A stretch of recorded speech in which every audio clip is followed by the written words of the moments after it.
I used to think the absolute worst thing a father could do was simply pack a bag, walk out the front door, and never look back. I thought the most profound pain a child could experience came from absence, from the hollow echo of a parent who decided you were not worth sticking around for. But on Thanksgiving Day last year, I learned a much harder, much darker lesson. The worst thing a father can do is not leaving you. It is staying, breathing the same air as you, and making you wish every single day that he had left. We were sitting around the grand mahogany dining table in my parents' sprawling estate in Charleston, South Carolina. The crystal wine glasses were catching the golden light from the massive chandelier overhead. The air smelled of expensive roasted sage, rich butter, and aged red wine.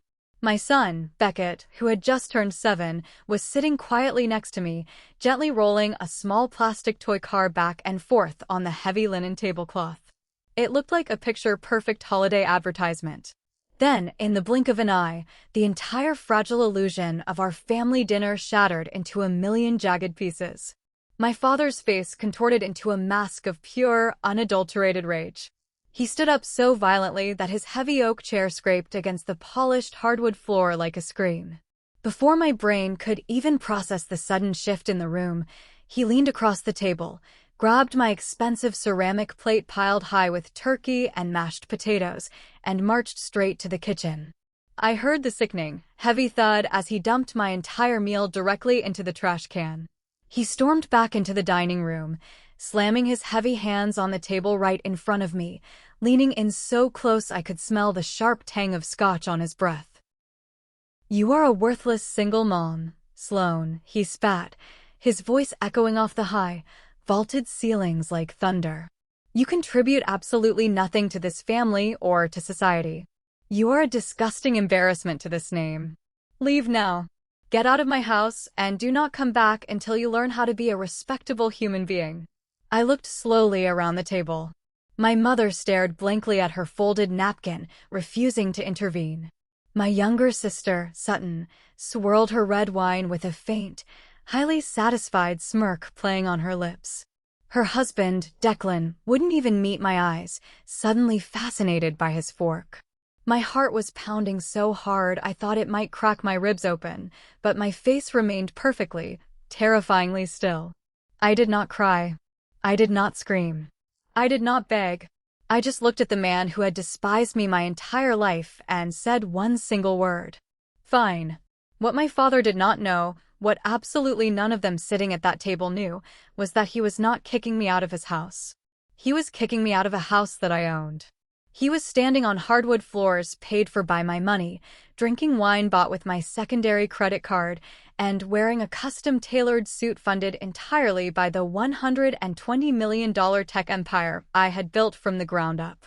He threw my food in the trash in a fit of arrogant rage, but he had no idea he had just thrown away the only financial lifeline this toxic family had left.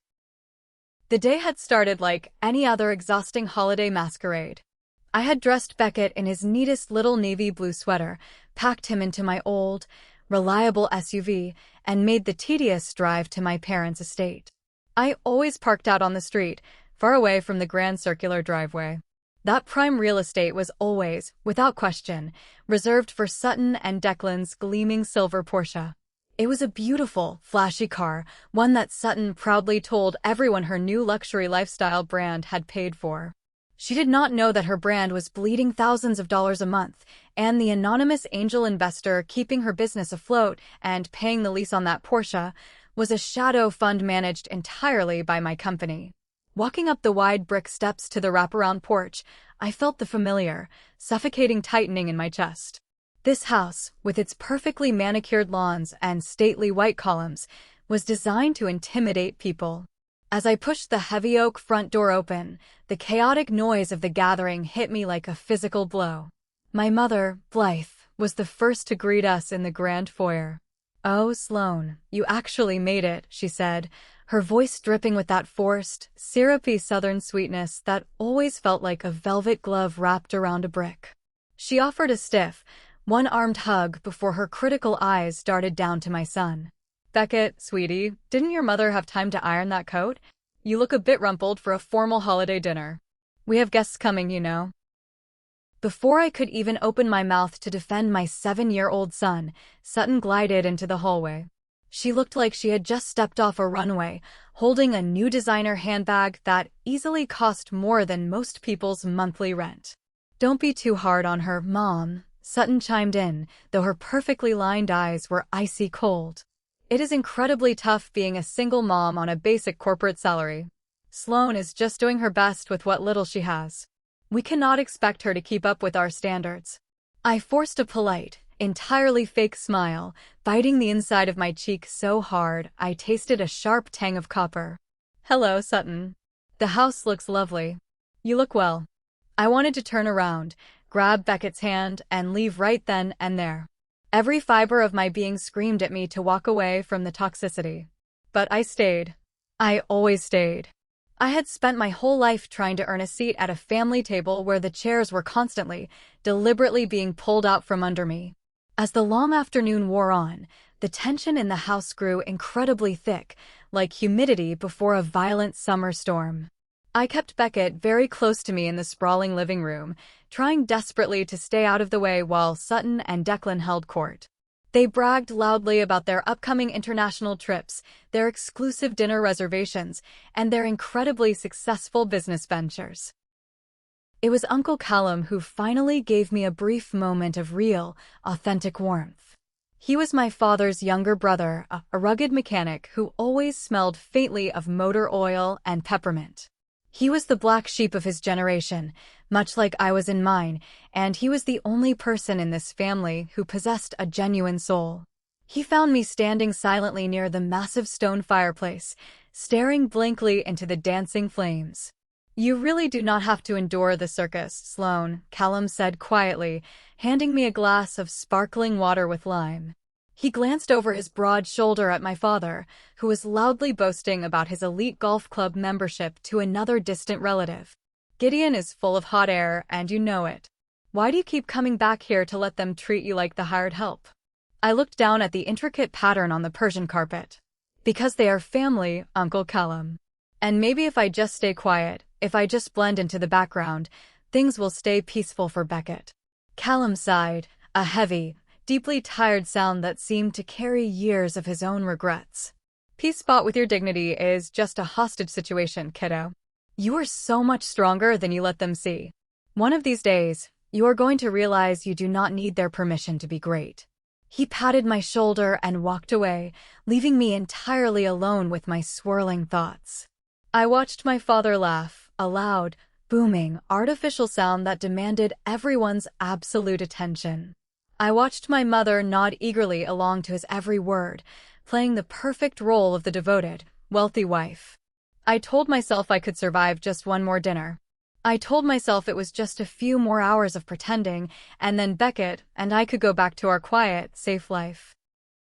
But I was completely wrong. The dinner that followed was not just another awkward family gathering. It was an execution, and I was the one walking blindly to the chopping block. Little did they know, as they sharpened their knives of humiliation, I was the one silently holding the executioner's axe. The dining room felt absolutely suffocating. The intense heat radiating from the fireplace mixed with the heavy, overwhelming scent of roasted meat and heavy perfumes, making the air feel thick and incredibly hard to breathe. We all took our assigned seats around the massive table. Naturally, I was placed at the very far end of the table, nearest to the swinging kitchen door, while Sutton and her husband Declan sat proudly at my father's right hand, the undisputed place of honor in the household. As the heavy silver platters of food were passed around the table, the conversation flowed smoothly and loudly around me, deliberately bypassing my end of the table entirely. It was as if Beckett and I were completely invisible. I focused entirely on cutting Beckett's slice of turkey into tiny, manageable pieces, keeping my head down to avoid making eye contact with anyone. But while the room was loud, the silence inside my own mind was deafening. Sitting in this specific room always triggered a relentless mental slideshow, a painful, carefully curated museum of memories that I had spent years trying to lock away in the darkest corners of my brain. I clearly remembered my 25th birthday. It was supposed to be a major milestone, a day of celebration. We had a large family dinner in this exact room, much like this one. After the lavish dessert was served, my father had stood up, holding a small wrapped box and a set of keys, preparing to give a speech. But he didn't walk toward me. He walked straight to Sutton, who had just turned 21 a few weeks prior, and tossed her the keys to a brand-new luxury sedan. "For my golden girl, because you deserve the world," he had beamed, kissing her cheek. When it was finally my turn to receive a gift, my mother reached under her chair and handed me a thinly wrapped square package. I opened it eagerly, hoping for anything that showed they cared. It was a cheap paperback book titled Basic Budgeting for the Working Poor. "We just want you to be highly realistic about your future, Sloane," my mother had whispered loudly enough for everyone to hear, patting my hand with a sickening display of feigned sympathy. The humiliation had burned so hot in my chest I thought I would literally burst into flames right there at the table. I also remembered the terrifying night Beckett was born. It was an incredibly difficult labor, a grueling 36 hours of pain, fear, and profound loneliness. I lay in the sterile hospital bed, utterly exhausted, holding my tiny, fragile son to my chest.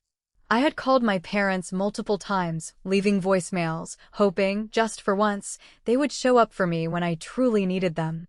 Only Uncle Callum walked through that hospital room door, bringing me a cup of cheap vending machine coffee and a warm blanket. Later that night, while scrolling through my phone in the dark hospital room, I found out from a public social media post that my mother had been busy hosting a lavish, professionally catered birthday party for Sutton's golden retriever.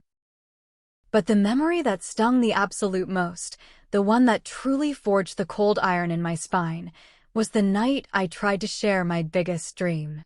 I was 27, terrified but brimming with wild hope. I sat on the expensive leather sofa in this very living room and told my father I was starting a technology company, a digital platform designed to streamline e-commerce logistics for high-end luxury brands. Gideon had slowly lowered his financial newspaper, looking at me over his reading glasses as if I had just tracked foul-smelling mud onto his pristine Persian rugs. He let out a sharp, incredibly ugly bark of laughter that echoed in the quiet room. "A tech company? You? A single mother who can barely keep her own pathetic life together wants to play Silicon Valley CEO." He sneered, shaking his head in sheer disgust. "Do not bring your massive debts into this house, Sloane. When you fail, and you absolutely will fail, do not expect me to bail you out with my hard-earned money." I didn't fail. Sitting at the Thanksgiving table, listening to the clinking of crystal and silver, I chewed a small piece of dry dinner roll and looked down the table at my father. He was currently holding up his wine glass, loudly pontificating about the state of the global stock market. He had absolutely no idea who he was talking to. He didn't know that the single mother he so deeply, openly despised was the founder and sole CEO of Lumina e-commerce and tech solutions. He didn't know that my proprietary software was currently running the complex supply chains for luxury fashion houses in Paris and massive electronic retail giants in Tokyo. He certainly did not know that my personal net worth had recently crossed $120 million. For years, I lived an incredibly stressful double life. To the global business world, I was a shark, a relentless, brilliant innovator who routinely negotiated multi-million-dollar international contracts without blinking an eye. To my toxic family, I was just Sloane, the struggling, embarrassing disappointment who worked a boring mid-level office job. I deliberately kept my old car. I dressed in simple, unbranded clothes. And every single month, I had my elite financial management team route exactly $25,000 through a complex web of corporate shell companies and blind trusts directly into my parents' personal bank accounts and my sister's failing business. I personally paid the massive mortgage on the very house we were currently sitting in. I funded the elite country club memberships my father bragged about, the luxury European vacations my mother flaunted, and the designer bags Sutton paraded around. I did it because, deep down, the scarred, desperate little girl inside me still thought she could somehow buy their genuine love. I thought if I kept them comfortably surrounded by extreme wealth, they would eventually look at me with kindness. I thought I could secretly fix their chaotic lives without bruising their incredibly fragile egos. Sloane, you are awfully quiet down there. Declan's slick, condescending voice suddenly pulled me violently back to the present moment. He was leaning far back in his heavy chair, a smug, highly irritating smile playing on his thin lips. Still pushing papers at that little firm of yours? I slowly met his mocking gaze evenly, not letting an ounce of emotion show on my face. I keep very busy, Declan. Work is steady. Well, that is good, Sutton chimed in quickly, wiping her mouth delicately with her linen napkin. Consistency is absolutely key for people in your specific tax bracket. You really cannot afford to take any risks with a child to feed. I felt little Beckett shift uneasily in his large wooden chair next to me. He was young, but he was incredibly perceptive. He could deeply feel the heavy hostility in the room, the way their sharp words were specifically designed to cut me down. I placed a warm, reassuring hand on his small knee under the table, giving it a gentle squeeze. I managed just fine, I said quietly, keeping my voice perfectly level. Barely, my father muttered loudly from the head of the table, making sure it was loud enough for everyone in the room to hear clearly. If it weren't for my brilliant, hard-earned investments keeping this entire family afloat, God knows where you would be living right now. Probably in a trailer. The sheer, staggering audacity of his delusion almost made me laugh out loud right there. His brilliant investments? Gideon had been humiliatingly fired from his middle management corporate job over 6 years ago. His severance package had run out completely long before he even realized it. It was my money that kept the expensive chandelier lights on above his head. It was my money that bought the organic turkey he was currently chewing. I took a very slow sip of ice water, letting the freezing liquid cool the rising, burning heat in my throat. I looked at the extravagant spread on the table, the shining silver cutlery, the sparkling crystal glasses. It was a massive banquet of lies, built entirely on a foundation of my silent suffering and hard work. I wondered, just for a fleeting second, what would happen if I stood up right now and told them the brutal truth? What if I pulled out my phone and showed them the 8-figure bank statements? But I stayed entirely silent. I foolishly thought I could survive until the dessert course. I thought we could just finish the miserable meal, say our hollow, fake goodbyes, and I could retreat back to my quiet, peaceful life. Have you ever tried to shrink yourself down to fit into a room that was never built for you? Have you ever swallowed your own pride and bitten your tongue just to keep the peace for people who would gladly watch you drown? If you have, please let me know in the comments below. Because what happened next proved once and for all that shrinking yourself only makes it much easier for them to step on you. The extravagant Thanksgiving dinner dragged on, feeling less like a family gathering and more like an agonizing crawl through a minefield of passive-aggressive comments and self-congratulatory toasts. I kept my head down the entire time, meticulously helping Beckett cut his food and completely ignoring the veiled insults hurled in my direction. I was silently counting the minutes until it was socially acceptable to grab our coats and leave this toxic environment. Then, just as the plates were being cleared for dessert, Sutton cleared her throat loudly, tapping her heavy silver spoon against her crystal wine glass to command attention. The entire room fell completely silent, giving the golden child their undivided, adoring attention. Since we are all finally together, I have some incredibly exciting news regarding my brand, Sutton announced, her perfectly made-up eyes shining with a manicured, practiced enthusiasm. I am currently planning an exclusive, high-level wellness and branding retreat in Bali next month. It is going to completely elevate the company to the next tier of luxury. My mother immediately clasped her diamond-ringed hands to her chest, her face lighting up with absolute joy. Oh, Sutton, darling. Bali. That sounds utterly glamorous and amazing. You work so incredibly hard. You truly deserve a beautiful trip like that. Thank you so much, Mom, Sutton beamed, soaking in the praise before her gaze slowly slid down the length of the long table, landing squarely on me. The fake warmth vanished from her eyes instantly, replaced by a cold, calculating look. The only small thing is, it requires a rather significant capital deposit up front to secure the venue. $50,000, to be exact. And since my cash flow is temporarily tied up in high-end inventory right now, I was thinking. Sloan. I paused, my fork hovering frozen over my half-eaten plate of food. Yes, you have been working that same boring, steady job for years now. You must have some decent savings tucked away somewhere since you literally never go anywhere or do anything fun, Sutton said, her tone dripping with intense condescension, implying she was doing me a massive favor by even speaking to me. I need you to wire me $50,000 by Monday morning. Think of it as a solid investment in the family's future. I will obviously pay you back eventually. The dining room went completely, terrifyingly dead silent. Even Declan stopped chewing his bread. They all stared at me, fully expecting me to simply bow my head, apologize for my meager existence, and comply with her outrageous demand. $50,000 was absolute pocket change to me now, essentially a rounding error in my daily corporate ledger. But this wasn't about the money at all. It was about the utter, staggering lack of basic respect, the sheer, blinding entitlement radiating from her pores. I am sorry, Sutton, I said, my voice incredibly calm, perfectly level and entirely devoid of any emotion. I cannot do that. Sutton's mouth fell open in genuine, unfiltered shock. She blinked rapidly, looking at me as if I had just spoken to her in a bizarre foreign language. Excuse me? You cannot, or you will not.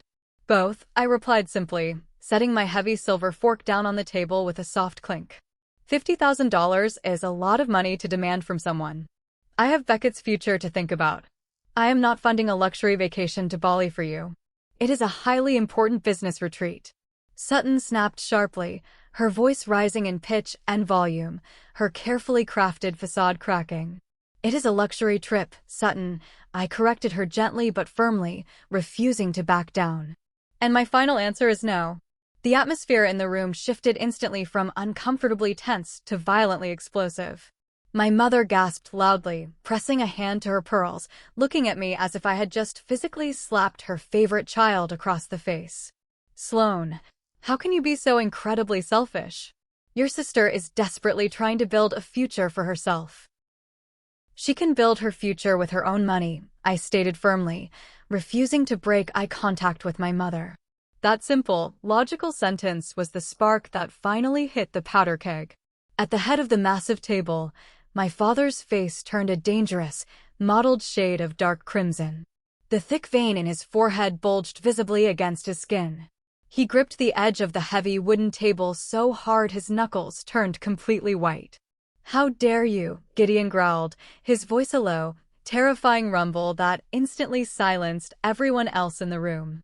He stood up slowly, pushing his heavy chair back with a loud scrape. He didn't look at Sutton or my mother. His burning, furious eyes were locked entirely, obsessively on me.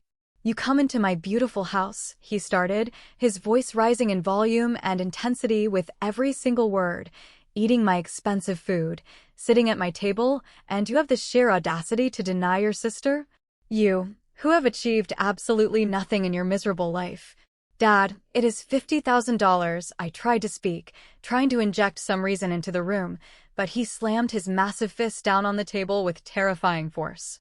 The crystal glasses rattled wildly, spilling red wine onto the pristine white cloth. Beckett flinched violently, shrinking back against my side, his eyes wide with fear. Do not interrupt me, Gideon roared, completely losing control. You are a selfish, bitter, worthless single mom. You contribute nothing to this family. You are a disgusting leech. A parasite. You deeply resent your sister because she is successful, beautiful, and you are nothing but a miserable failure. I felt the blood drain completely from my face, not from fear, but from a sudden, freezing, absolute clarity. He marched down the length of the long table toward me, his heavy footsteps thudding against the floor. I instinctively wrapped a protective arm around Beckett, shielding him from the impending violence. Gideon didn't hit me. He did something far more deeply humiliating. He reached down, violently grabbed my heavy ceramic plate full of Thanksgiving dinner, and turned sharply toward the kitchen door. He kicked the wooden swing door open, marched straight to the large stainless steel trash can, and violently scraped my entire meal into the garbage. The sound of the heavy plate clattering against the metal bin echoed loudly through the completely silent house. He walked back into the dining room, his chest heaving with exertion, and pointed a shaking, aggressive finger directly at my face. "You do not deserve to eat at this table," he screamed, saliva literally flying from his lips. "Leave now. Get your brat out of my house, and do not come back until you learn how to be a respectable human being." The silence that followed his outburst was agonizing, thick enough to choke on. I looked at my mother. She was staring firmly at her lap, cowardly refusing to intervene or even look at me. I looked at Sutton. She had a faint, highly victorious smirk plastered on her face, leaning comfortably against Declan, who looked highly amused by the entire disgusting spectacle. I looked down at my son. Beckett's tears were silently streaming down his pale, terrified cheeks. His small hands were trembling violently against his legs. In that exact, pivotal second, something deep inside me finally snapped. The terrified, desperate little girl who just wanted her father's love and approval died, right there on that dining room chair. In her place, the ruthless CEO of Lumina finally woke up. I didn't argue with him. I didn't cry. I didn't try to defend myself or explain my worth. I stood up slowly, my movements deliberate, calm, and incredibly precise. I smoothed the wrinkles from my simple skirt. I looked Gideon dead in his furious eyes, my expression a mask of absolute, unbreakable ice. "Fine," I said softly, the word cutting through the tension like a scalpel. I reached down, gently picked up Beckett, and carried him straight to the hallway. I helped him into his warm winter coat, completely ignoring my mother's weak, half-hearted protests drifting out from the dining room. I didn't look back even once as I opened the heavy oak door and stepped out into the freezing, biting November night. As I strapped a crying Beckett securely into his car seat, my hands weren't shaking at all. My heart wasn't racing anymore. I felt an eerie, profound, incredibly deep sense of calm wash over my entire body. "Are we in big trouble, Mommy?"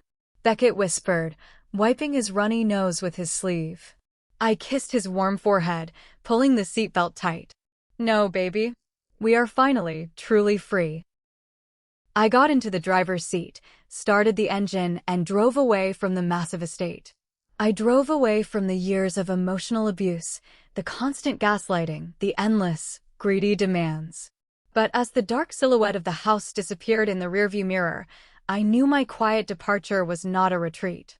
It was a formal declaration of war. What happens when the invisible engine driving a family's lavish lifestyle suddenly shuts off forever?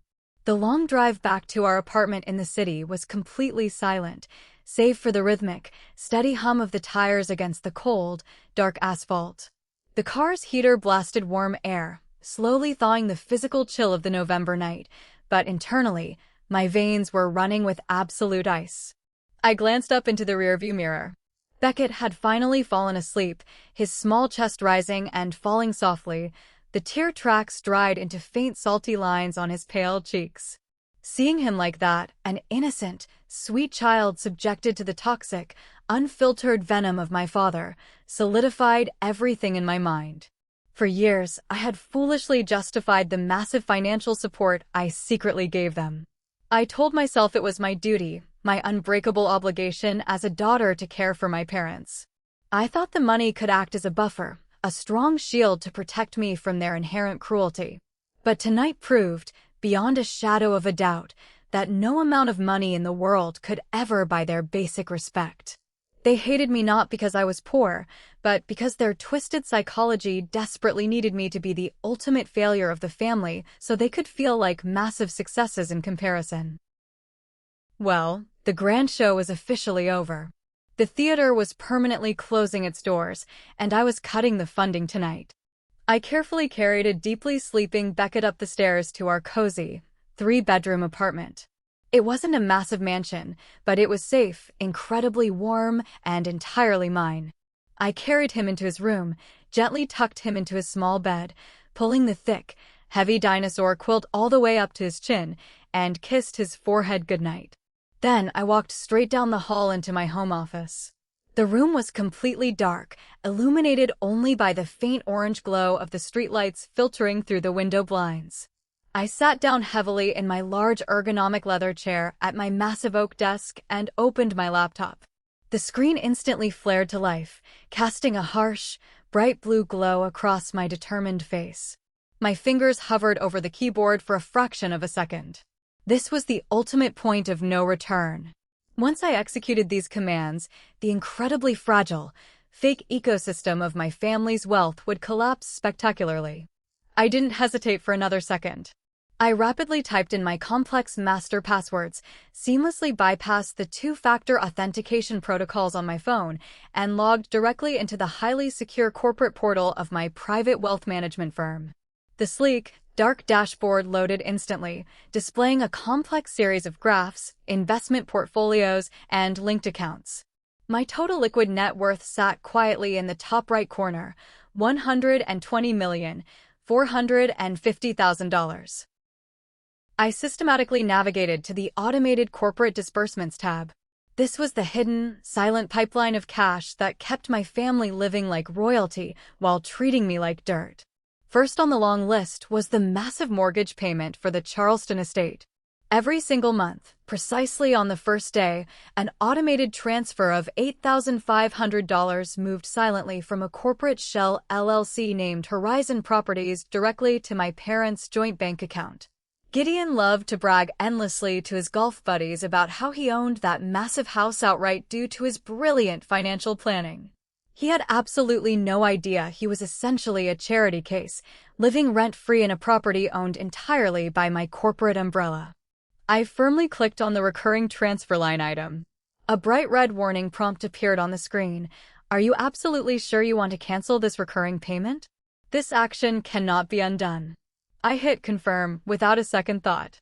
The active green status instantly turned a glaring red. Cancelled. Next on the list was the highly classified Angel Investment Fund.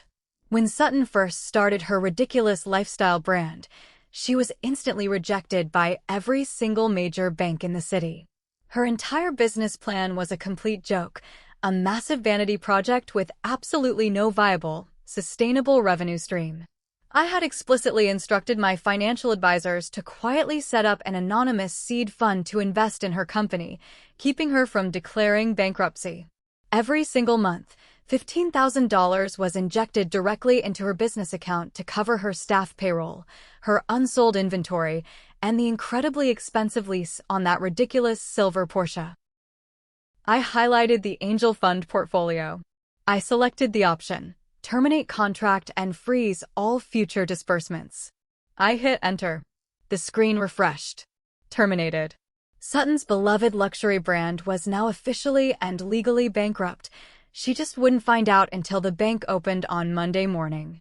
I aggressively moved further down the list.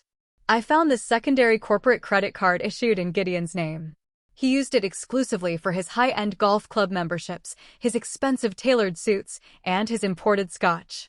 He genuinely thought it was a lifetime perk from an old consulting gig he did years ago that the company just forgot to cancel his access to. Deactivate card instantly. Click.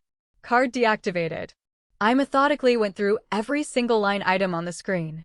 The generous allowance for my mother's weekly spa days and hair appointments.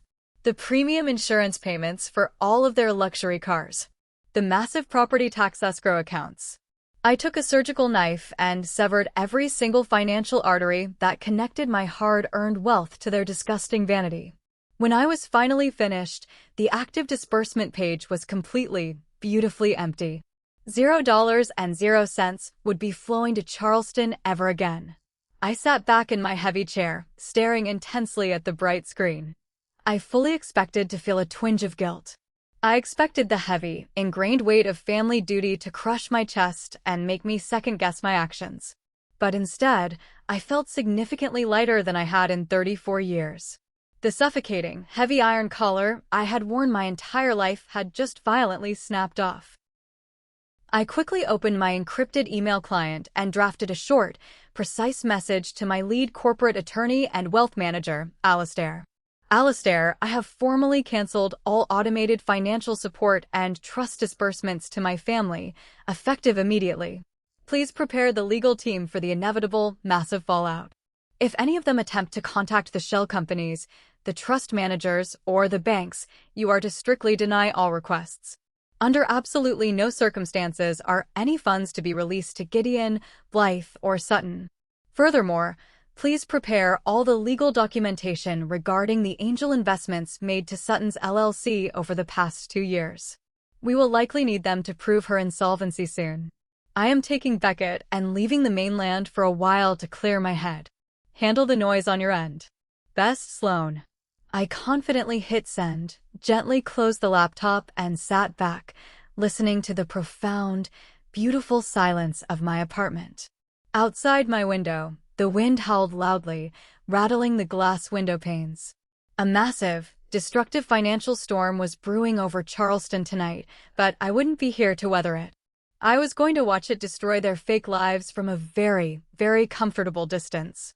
How long would it really take for their fragile house of cards to completely collapse? The next morning, the sun rose pale and bitterly cold over the waking city, but inside our apartment, the energy was absolutely electric.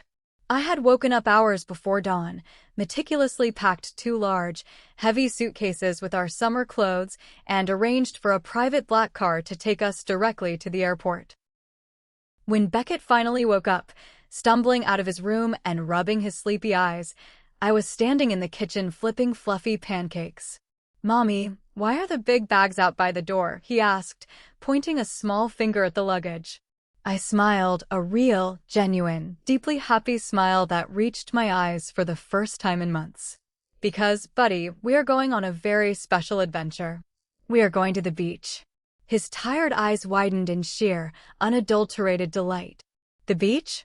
But it is so cold outside. I need my heavy coat." "Not where we are going, sweetie," I promised him, handing him a plate of warm food. By 10 o'clock that morning, we were comfortably seated in the spacious, incredibly quiet cabin of a first-class commercial flight heading far south. I had briefly debated taking one of the company's private charter jets, but I desperately wanted to blend in, to disappear into the normal, anonymous rhythm of travel where nobody knew my name or my net worth.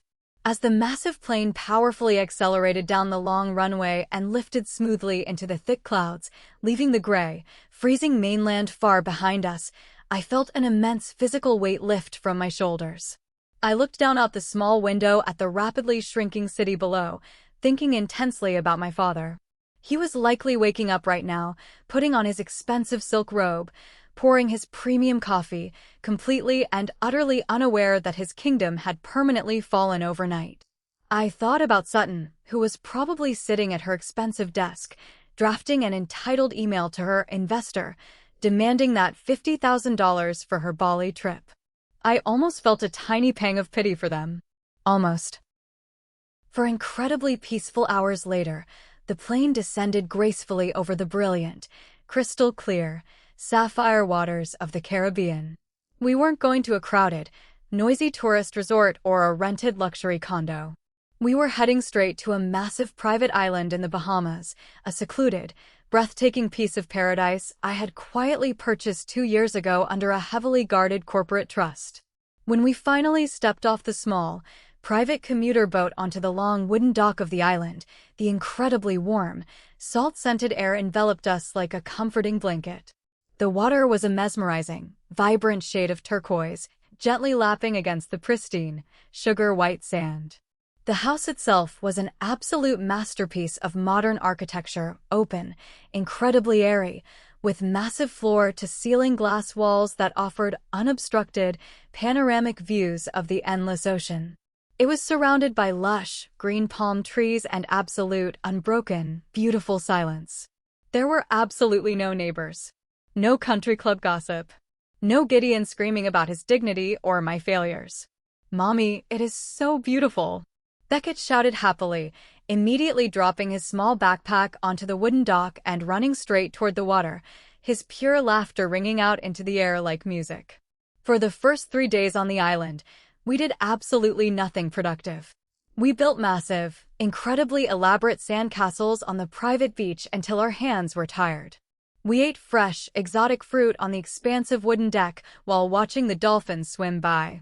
We slept in incredibly late, the rhythmic, soothing sound of the ocean waves lulling us into deep, restorative sleep.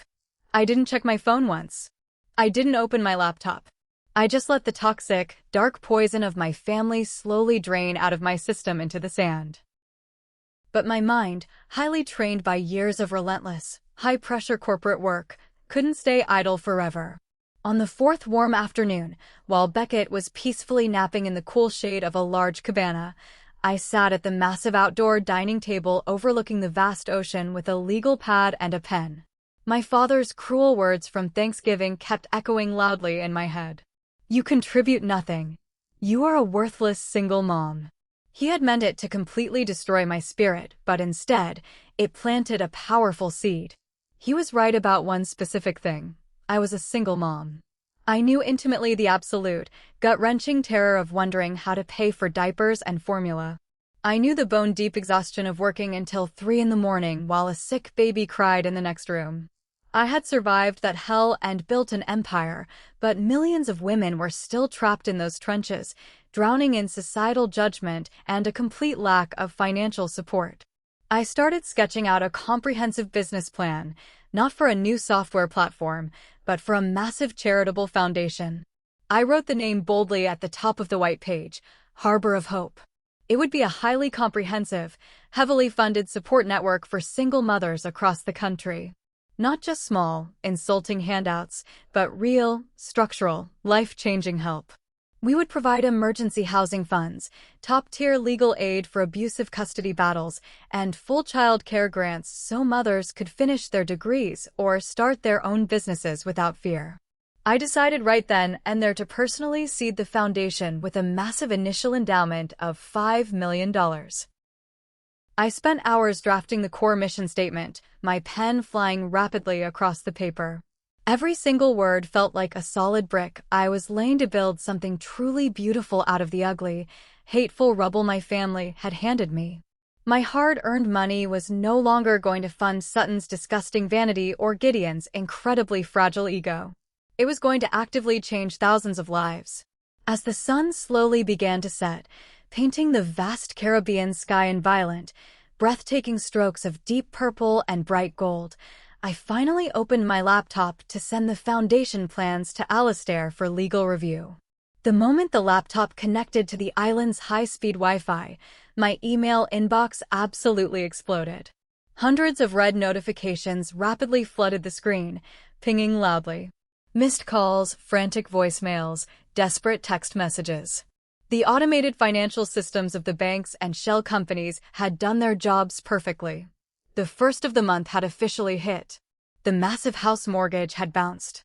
The luxury credit cards were fiercely declining at stores and restaurants. The angel fund had vanished into thin air. The financial storm had officially made landfall in Charleston.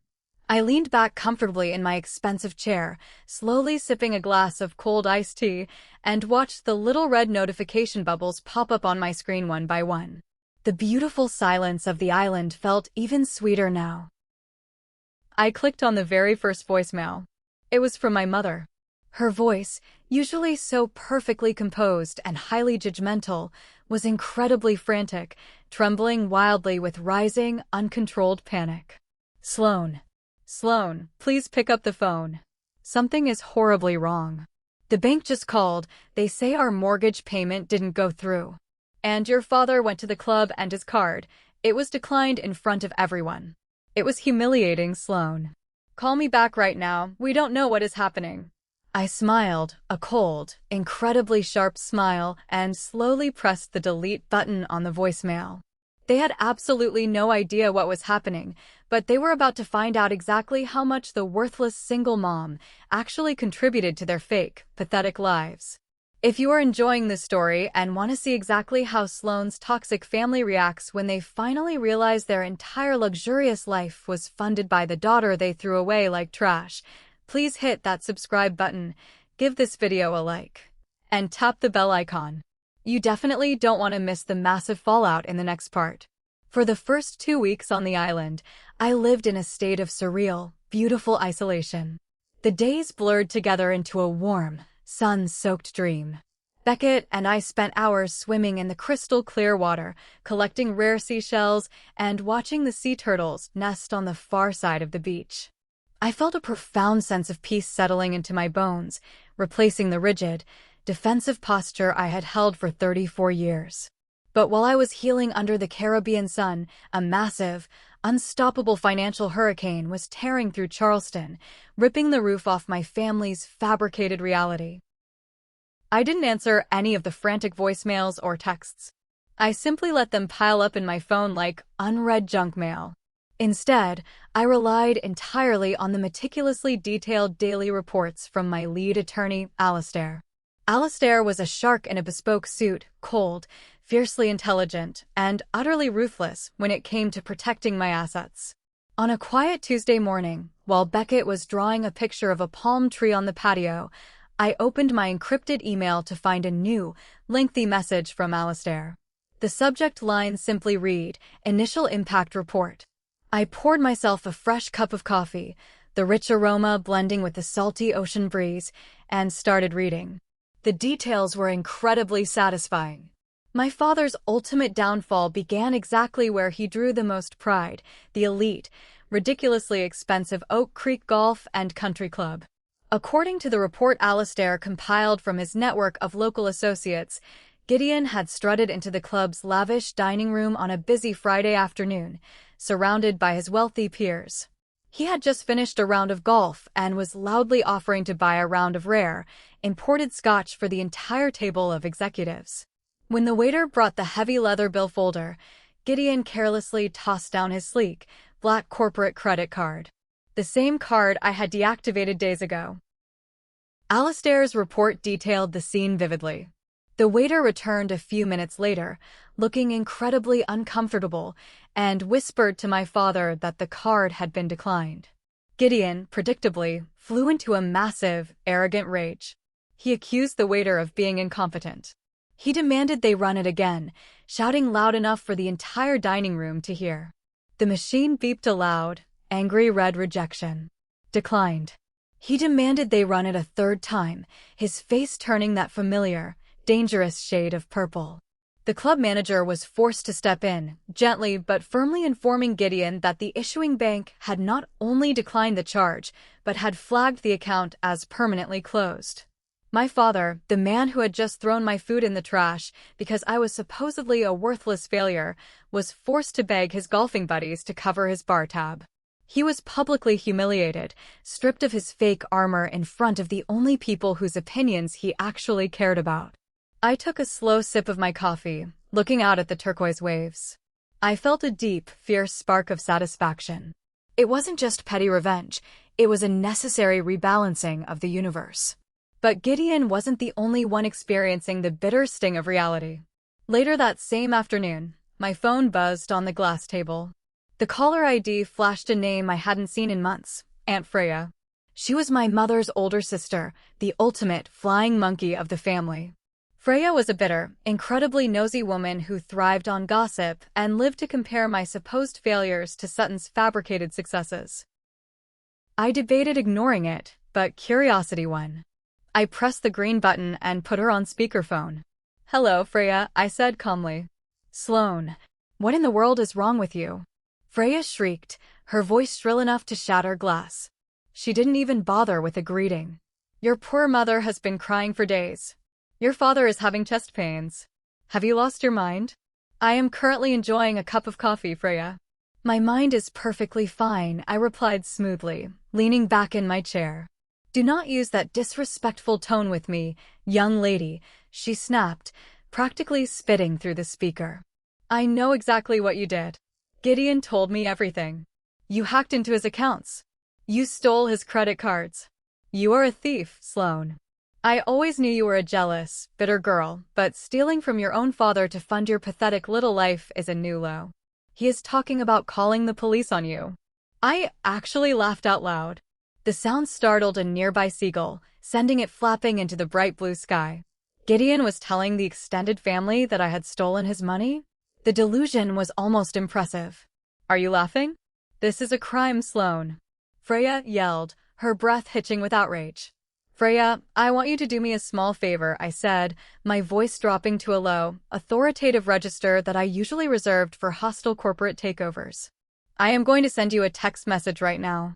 I want you to open it, read it carefully, and then I want you to reconsider every single word you just said to me. I opened a secure file on my phone. It was a redacted, official summary of my corporate financial structure, clearly showing Lumina e-commerce as the parent company. Below it, undeniably clear, was the subsidiary shell company, Horizon Properties, the legal owner of Gideon's precious house. It also showed the direct, authorized transfer logs from my accounts into Gideon's name for the past 5 years. I took a quick screenshot, sent it directly to her number, and waited. The line was quiet for 10 seconds. 20 seconds. I could hear her heavy, raspy breathing on the other end. What is this? Freya finally whispered, all the venom instantly drained from her voice, replaced by profound confusion. This says you own Horizon Properties. This says you have been sending them $25,000 a month. This cannot be real. Sloan, this is a forgery. It is a certified bank document, Freya. You can call the wealth management firm listed at the top if you want to verify it, I said coldly. Gideon didn't lose his money. He never had any to begin with. I have been paying for his house, his cars, his food, and his pathetic country club for years. And on Thanksgiving, when he threw my dinner in the trash and called me a worthless parasite, I decided to stop paying for the privilege of being abused. I don't understand, she stammered, her worldview entirely shattered. But Sutton's business. I funded that too, I cut her off sharply. And now, the bank is closed. So, before you ever call my phone again to call me a thief, I strongly suggest you ask your precious brother-in-law how he plans to pay for his groceries this week. I didn't wait for her response. I pressed end and blocked her number permanently. I looked back down at Alistair's report. The final paragraph was the most crucial. The bank had officially processed the missed mortgage payment. Because the property was owned by my corporate LLC and leased to them, Alistair had initiated standard eviction protocols. The notice of foreclosure and eviction had been physically taped to the heavy oak front door of the Charleston estate that very morning. The dominoes were falling fast now, crashing into each other with devastating force. My family had spent years building a towering monument to their own vanity, using my silent sacrifices as the mortar. Now I had simply walked away, and the entire structure was collapsing into dust. But as satisfying as this initial shockwave was, I knew the real storm was yet to come. They were desperate now. And desperate people always make massive mistakes. When the illusion is gone, what horrifying truths are left behind in the ruins? The bright yellow eviction notice taped to the front door of the Charleston estate was the equivalent of a nuclear bomb detonating in my family's meticulously curated social circle. You cannot hide a foreclosure from the neighbors, especially in a neighborhood where gossip is traded like valuable currency. By Friday evening, my phone was ringing incessantly. I sat on the plush white sofa in my island living room, watching the sun dip below the horizon, painting the ocean in deep shades of violet. The caller ID flashed my mother's name again. She had called 14 times in the last 2 hours. I decided it was finally time to face the music. I slid my finger across the screen and brought the phone to my ear. "Hello, Mom," I said, my voice steady, betraying none of the adrenaline coursing through my veins. "Sloan. Oh my God, Sloan, you finally answered." Blythe sobbed loudly into the receiver. She sounded utterly wrecked, her usually perfectly modulated southern drawl cracking into sharp, desperate pieces. "Please, you have to help us. There has been a terrible mistake. The bank, they taped a paper to our door. They're trying to take the house. Your father is frantic. He is tearing apart his home office trying to reach his investment brokers, but no one is calling him back. We have no money, Sloan. Everything is frozen." I listened to her weep, feeling a strange, profound detachment. A few years ago, the sound of my mother crying would have sent me into a desperate panic. I would have drained my own savings to fix her problems, begging for her gratitude. Now, I just felt a cold, sterile emptiness. "It is not a mistake, Mom," I said quietly, the words slicing clearly through her hysterical sobbing. The crying stopped abruptly. A heavy, suffocating silence fell over the line. What? What do you mean it is not a mistake? The bank made an error with the routing numbers. Your father said, Dad is lying to you, or he is lying to himself, I interrupted, my tone firm and unyielding. There are no investment brokers, Mom. There never were. Dad's severance package ran out years ago. The money that paid the mortgage, the money that bought your cars, the money that funded your spa days, it all came from me. That is impossible, she whispered, her voice trembling with shock. You are a single mother. You work a normal job. You cannot afford this house. I own a tech logistics firm, Mom. My company's net worth is over $120 million, I stated, letting the massive number hang in the air between us. I bought that house through a corporate shell company so you wouldn't feel embarrassed. I sent you $25,000 every single month. I kept this entire family afloat because I mistakenly thought it would make you love me. I heard a sharp intake of breath on the other end, followed by a soft, devastated whimper. On Thanksgiving, I continued, my voice hardening into steel. Dad stood at the head of a table paid for by my money, and he told me I was a worthless failure. He violently threw my food in the trash. He told me to get out of his house. So I did. He threw my dinner in the trash, Mom. So I threw the entire family into the trash of reality. Sloan, please, she begged, her voice shrinking into a pathetic wail. We didn't know. If we had known you were the one helping us, we never would have treated you that way. We would have respected you. Her words hit me like a physical blow, but instead of pain, they ignited a fierce, burning anger. Do you hear yourself? I asked, my voice rising slightly. You just admitted that I only deserve basic human respect if I am rich. You only regret abusing me because I was secretly funding your luxury lifestyle. You don't love me, Mom. You love the ATM machine you thought you could kick around whenever you felt insecure. Before she could form a coherent response to that devastating truth, I shifted the conversation to the other parasite in the family. And while we are discussing reality, you should probably check on your golden child, I said smoothly. Sutton's lifestyle brand didn't just hit a rough patch. It is entirely bankrupt. That anonymous angel investor she brags about? That was me too. No, Blythe gasped. Yes, I confirmed. I cut her funding the same night I cut yours. I knew exactly what was happening on Sutton's end because Alistair's PR team had been monitoring this situation flawlessly. Just hours ago, Sutton had suffered a massive, public meltdown on social media. She had posted a tearful, hysterical video accusing a malicious, jealous corporate entity of illegally freezing her business accounts and trying to destroy her female empowerment brand. She was begging her followers for donations to fund her Bali trip, claiming she was a victim of corporate sabotage. My PR team didn't even issue a statement. They simply leaked a single, heavily redacted financial document to a prominent industry blog. The document proved that Sutton's company had never generated a single dollar of actual profit. It showed that her entire brand was a hollow vanity project kept alive by petty donations from a parent company. The internet ruthlessly turned on her in minutes, mocking her fake success and tearing apart her carefully curated influencer image. Sutton is ruined, Mom, I said coldly. Her business is gone. The Porsche will be repossessed by Tuesday. You are all finally facing the exact same struggles you mocked me for. Sloan, you cannot do this, Blythe cried out, panic fully taking over her voice. We are your blood. We are your family. You cannot just leave us on the street to starve. I am not leaving you to starve, I replied. I am leaving you to live exactly the life you actually earned. You can get jobs. You can downsize. You can figure it out, just like you told me to do when I was pregnant, alone, and terrified. I was about to hang up, feeling a sense of finality settling over me. I had said everything I needed to say. But then, in her desperate, flailing attempt to keep the money flowing, my mother made a fatal error. She opened her mouth and let a horrifying, ugly truth slip out into the open. Sloan, wait. Please, she screamed into the phone. I can fix this. I can talk to your father. I can make him apologize. I know I should have stopped him. I knew we owed you. I froze.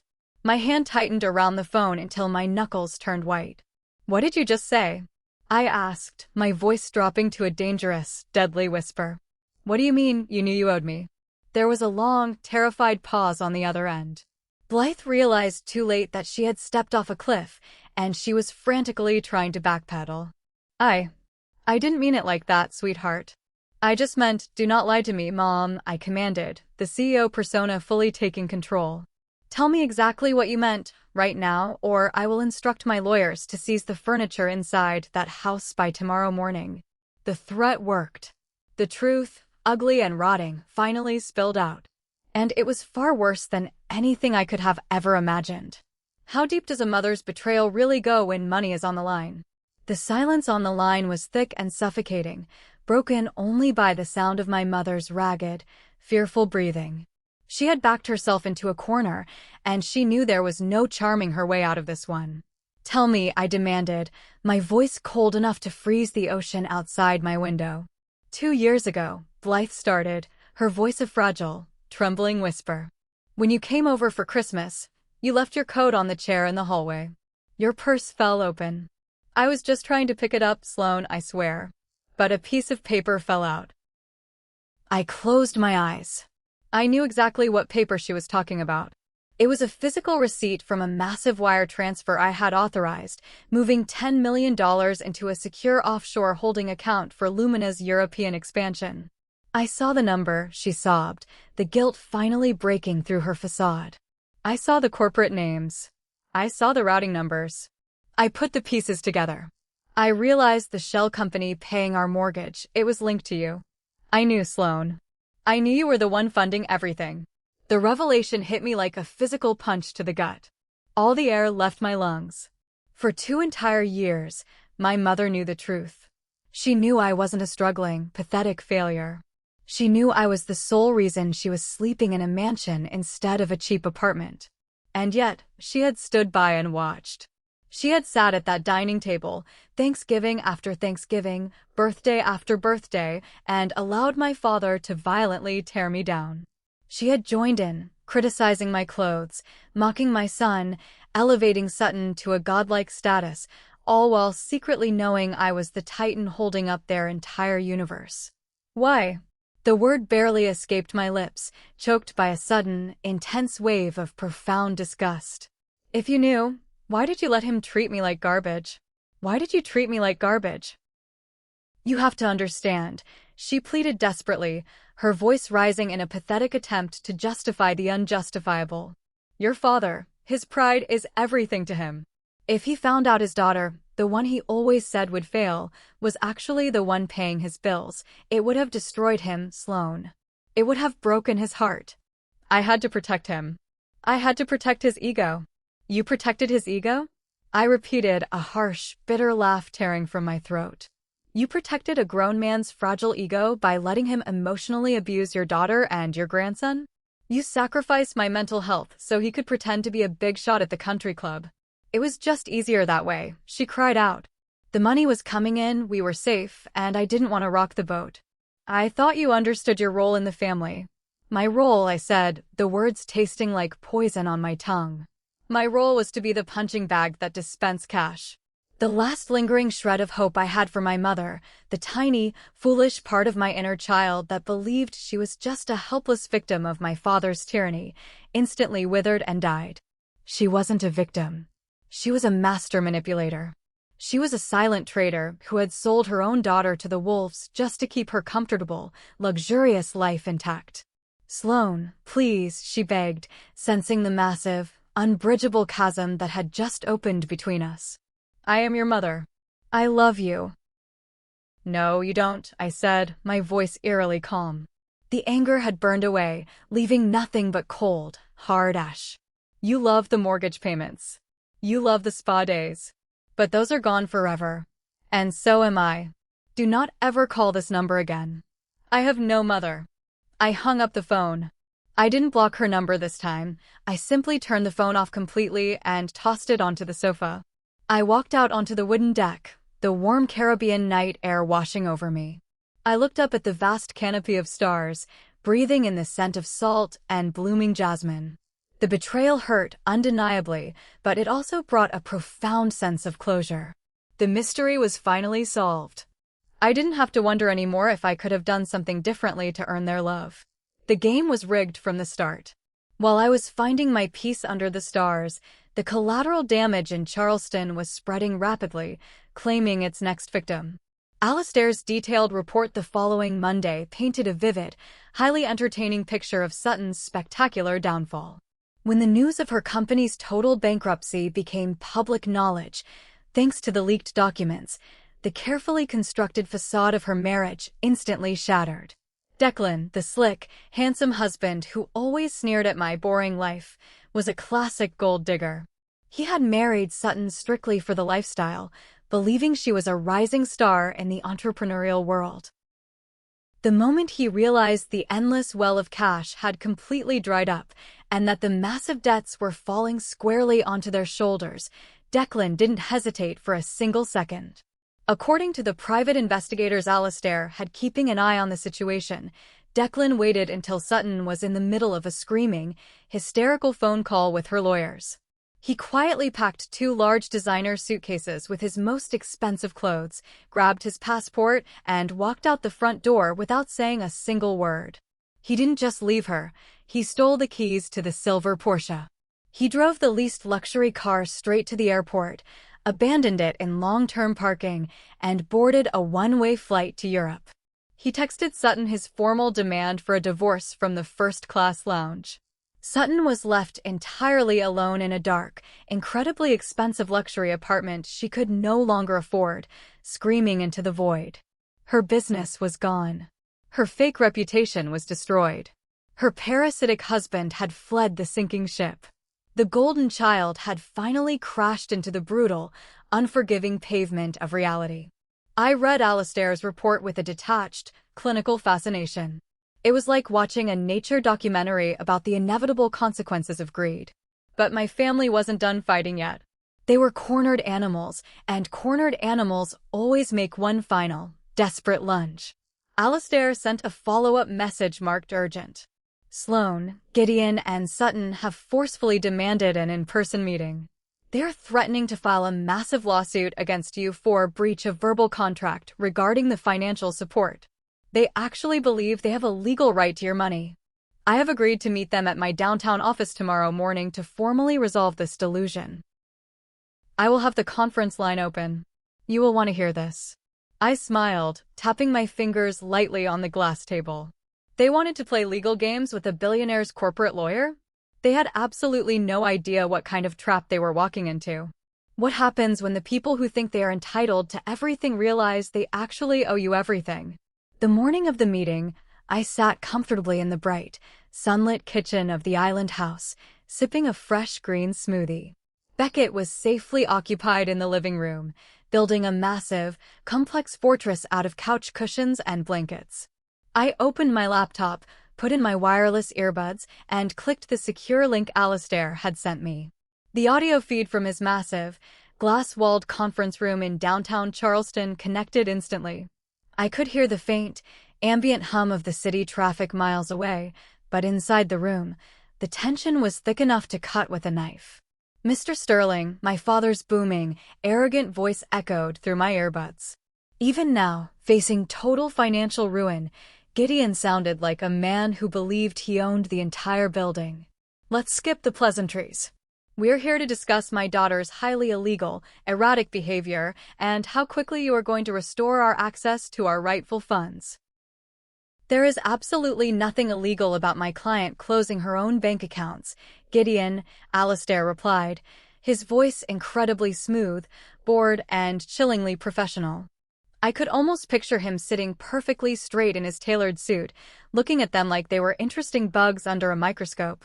She made a verbal commitment to support this family. Sutton chimed in, her voice shrill, frantic, and laced with pure desperation. She funded my company. You cannot just pull the rug out from under a legitimate business without warning. We will sue her for every single penny she has. We will take her to court and expose her malicious practices. I took a slow sip of my smoothie, thoroughly enjoying the sheer, unadulterated delusion radiating from the audio feed. You are certainly welcome to attempt a lawsuit, Sutton, Alastair said calmly. I heard the crisp rustle of heavy paper as he pushed a thick manila folder across the polished mahogany table. However, before you pay a massive retainer fee to a lawyer you can no longer afford, I strongly suggest you review the documents inside that folder. There was a brief silence, followed by the sound of pages turning. What is this nonsense? Gideon demanded aggressively. Those, Alastair explained, his tone sharpening into a lethal weapon, are the official, legally binding contracts you both signed over the past 5 years. When Sloan authorized the transfers through the corporate shell companies, they were not categorized as gifts. They were categorized as formal, interest-bearing corporate loans. Loans? Sutton gasped, the air completely rushing out of her lungs. She never said they were loans. We thought it was an anonymous angel investor. Ignorance of the counterparty does not negate the signature on the contract, Sutton. Alastair shot back instantly. You signed a digital term sheet with Horizon Properties in order to receive those monthly injections of $15,000. Gideon, you signed a similar lease and maintenance agreement to live in the Charleston property. Because you never bothered to have a lawyer actually read the terms you were blindly signing, you missed a very critical clause. Which is? Gideon growled, his voice losing a significant amount of its previous bravado. The clause that states the principal balance is callable at the absolute discretion of the lender, effective immediately upon notice of default, Alastair stated, delivering the killing blow with flawless precision. As of this morning, calculating the principal, the compounded interest, and the severe penalties for your current default, you jointly owe Sloan's corporate entity $4 million. The silence that followed was absolute, terrifying, and profoundly beautiful. I could actually hear the exact moment their arrogant, entitled world shattered into a million irreparable pieces. $4 million? Gideon whispered, his voice cracking, sounding suddenly like a very old, very weak man. That is correct, Alastair confirmed coldly. If you attempt to sue Sloan for cutting off her charity, we will immediately counter-sue for the $4 million you legally owe her. We will liquidate whatever meager assets you have left. We will garnish your future wages. We will bury you in so much legal debt that your grandchildren will be paying it off. Do you understand? They were completely trapped. The invisible web I had built to support them had instantly hardened into a steel cage. Just as the devastating reality was fully setting in, I heard the heavy conference room door click open. Sorry I am late, Alastair. Traffic was a nightmare, a familiar, gruff voice called out. I smiled. Uncle Callum had arrived, right on cue. I had specifically asked Alastair to invite him to this meeting as an independent witness. Callum. Gideon sputtered, his voice laced with shock and a hint of returning anger. What the hell are you doing here? This is a private legal matter. Get out. I am here as Sloan's appointed proxy, Big Brother, Callum said, his heavy boots thudding against the carpet as he walked into the room. And I wouldn't miss this show for all the money in the world. This is a setup. Gideon yelled, slamming his hand on the table, trying desperately to regain control of the room. She set us up. She is trying to ruin us because she is a vindictive, hateful little bitch. Careful, Gideon, Callum warned, his voice dropping low and dangerous. You are talking about the woman who kept a roof over your head while you played pretend billionaire. She owed me. Gideon screamed, completely losing his mind. I am her father. I raised her. I deserve that money. You deserve absolutely nothing, Callum fired back, his voice filled with decades of suppressed rage. And it is highly ironic hearing you talk about what people are owed. Tell me, Gideon, did you ever tell Blythe and the kids how you actually afforded the down payment on that fancy Charleston house 30 years ago? The room went dead silent again. Shut up, Callum, Gideon hissed, pure panic replacing the anger. No, I think they should hear this, Callum continued relentlessly. When our father died, he left a small inheritance. It was supposed to be split equally between us. But you forged my signature on the release documents. You stole my half of the inheritance, Gideon. You stole from your own brother to buy that house and buy your way into high society. You have been a fraud your entire miserable life. I gasped softly in my kitchen. I hadn't known that. I had always wondered why Uncle Callum struggled financially while my father lived like a king. The cycle of abuse and theft didn't start with me. Gideon had been a parasite long before I was even born. You stole from Uncle Callum? Sutton asked, her voice trembling with disbelief and disgust. Gideon didn't answer. The heavy, suffocating silence was a massive, undeniable confession. You called Sloane a failure, Callum said quietly, the profound disappointment heavy in his voice. But look at you now, Gideon. You are sitting in a lawyer's office, completely bankrupt, facing $4 million in debt to the daughter you threw away, and your deepest, darkest secret is finally out in the open. You are the ultimate failure. I heard the distinct sound of a chair scraping back violently, followed by a heavy, sickening thud. Gideon! Sutton screamed in sheer terror. Call an ambulance, Alistair commanded sharply. Gideon had collapsed.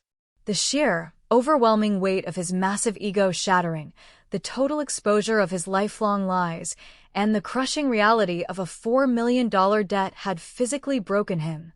He had quite literally collapsed under the immense weight of his own toxic bullshit. I sat in my quiet, sunlit kitchen, slowly taking the earbuds out of my ears. The battle was officially over.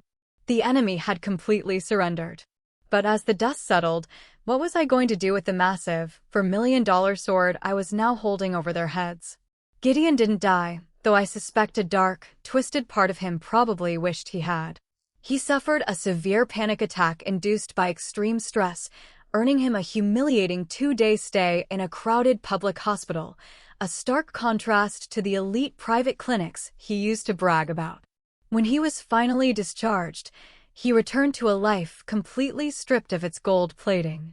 The bank finalized the foreclosure on the Charleston estate. My parents were forced to hastily pack their belongings into cheap cardboard boxes and move into a cramped, incredibly basic 2-bedroom apartment on the gritty outskirts of the city. Without my corporate subsidies, Sutton was forced to move into their tiny spare bedroom, her dreams of being a wealthy luxury influencer permanently reduced to ash. They had to sell off their designer clothes and expensive watches just to afford basic groceries. Alistair called me a week later to discuss the final legal strategy. We have all the paperwork finalized, Sloane, he said efficiently. We can actively pursue the $4 million debt. We can garnish their wages, seize their remaining bank accounts, and officially force them into personal bankruptcy. Give me the word, and I will crush whatever is left of them. I walked out onto the expansive wooden deck of the island house.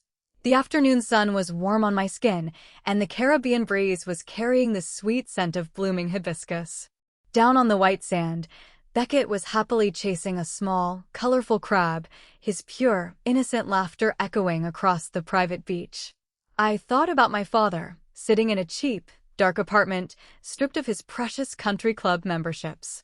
I thought about my mother, forced to finally face the harsh reality she had sacrificed me to avoid. I thought about Sutton, working a minimum wage retail job she deemed beneath her, dealing with angry customers instead of pretending to be a CEO. They were miserable. They were completely defeated. No, Alistair, I said quietly, a profound sense of peace settling deeply into my soul. Do not pursue the debt. Alistair paused, clearly surprised. You are just going to let $4 million go? After everything they did to you? I am not letting it go, I corrected him smoothly. I am keeping the debt active on the books. It is a sword hanging permanently over their heads. As long as they owe me $4 million, they will never, ever try to contact me again. They will never try to sue me. They will never try to demand anything from me. That massive debt is my permanent restraining order. It is the price they are paying for my total, absolute freedom. A very strategic move, Alistair noted, a hint of genuine professional respect in his voice. I will file the papers and keep the accounts frozen. Enjoy your island, Sloane. I hung up the phone and took a deep, cleansing breath. For the first time in 34 years, my mind was entirely clear.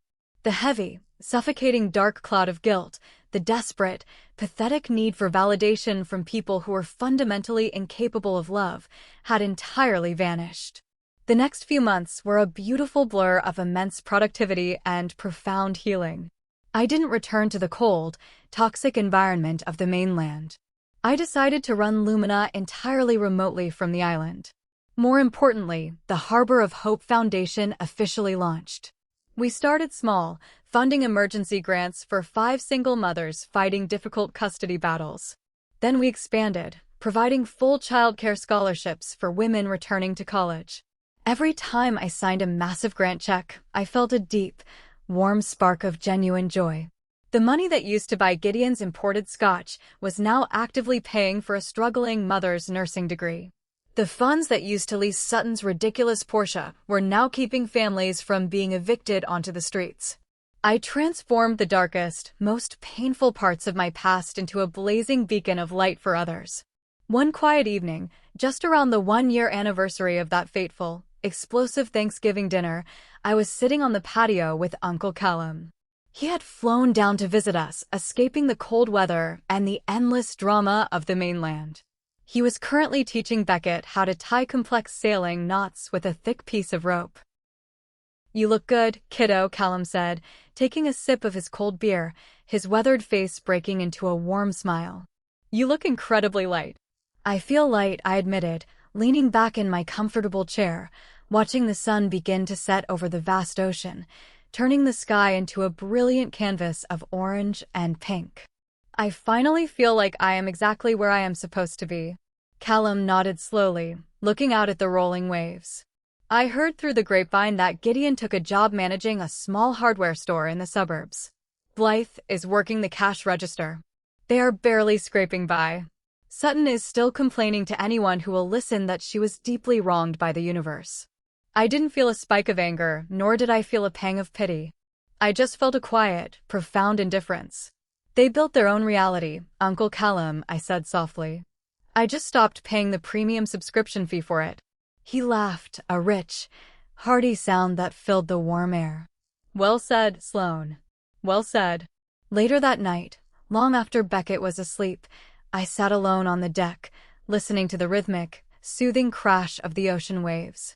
I thought about the frightened, desperate girl who had walked out of that Charleston mansion with nothing but her son and a shattered heart.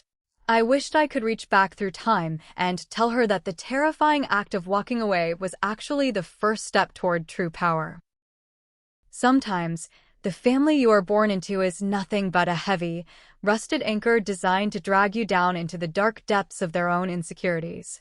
And sometimes, the bravest, most incredibly powerful thing you can ever do is simply cut the rope and finally learn how to swim on your own.